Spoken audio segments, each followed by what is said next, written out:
Hi there, this is a video about special right triangles. In this video, we're going to look at two types. And those two types are going to be a 45 degree, 90 degree triangle, right triangle. The other one's going to be a 30 degree, 60 degree, 90 degree triangle. So let me draw you a picture. So here's a picture of what a 45, 45, 90 triangle looks like. Here's what a 30, 60, 90 triangle looks like. And let's focus real quick on the 45, 45, 90. What this means is that I have a 45 degree angle here and a 45 degree angle here.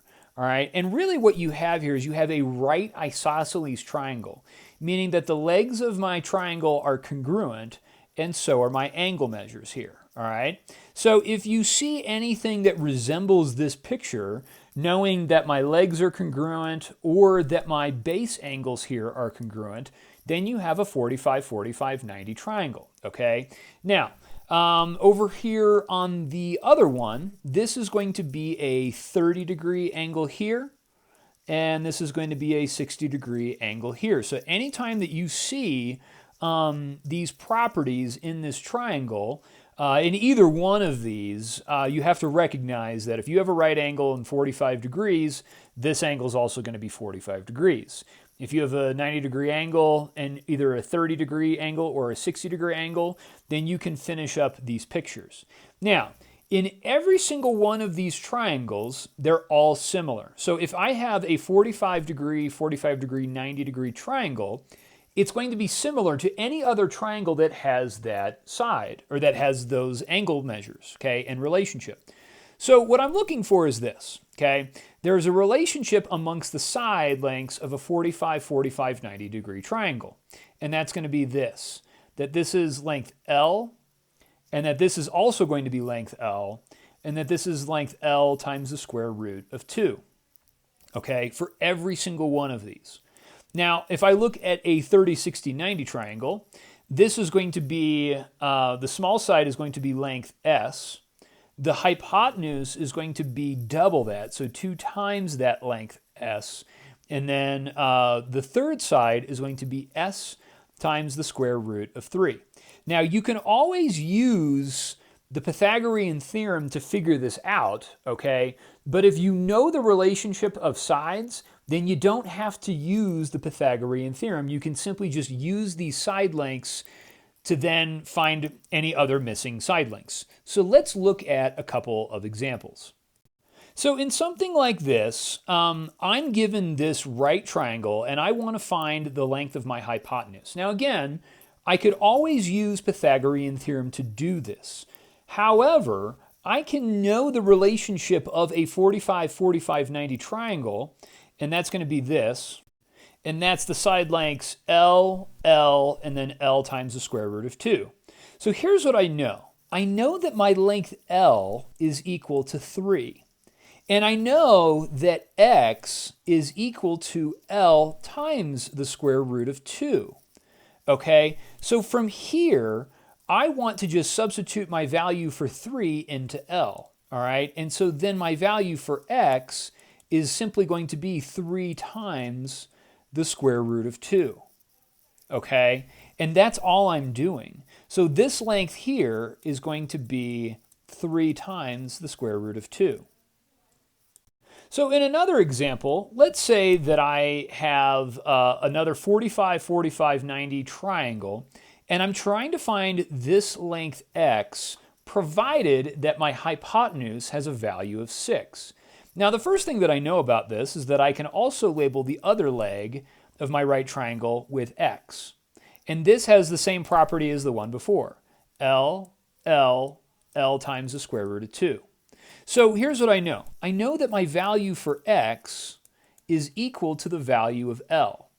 So I want to solve for L and figure out what that is. So what I can then do is I can do this. I can set up my equation that L times the square root of 2 is equal to 6. Now, if I set up this equation, what I can do is I can solve this equation for L. And all I'm going to do is divide both sides by the square root of 2. And so I get that L is equal to 6 divided by the square root of 2. Now, when I'm solving for L, I don't want to have a square root in the denominator. So I have to do what's called rationalizing the denominator. And so from here, I want to multiply the top and bottom by the square root of 2. And we're going to simplify that. And so I get that L is equal to 6 times the square root of 2. And then if I take the square root of 2 times the square root of 2, that's going to give me the square root of 4. And I can simplify the square root of 4 to 2. So L is going to equal 6 times the square root of 2 divided by 2. Now from here, I can divide out 6 and 2. That's going to divide out to 3, so my value for L is 3 times the square root of 2.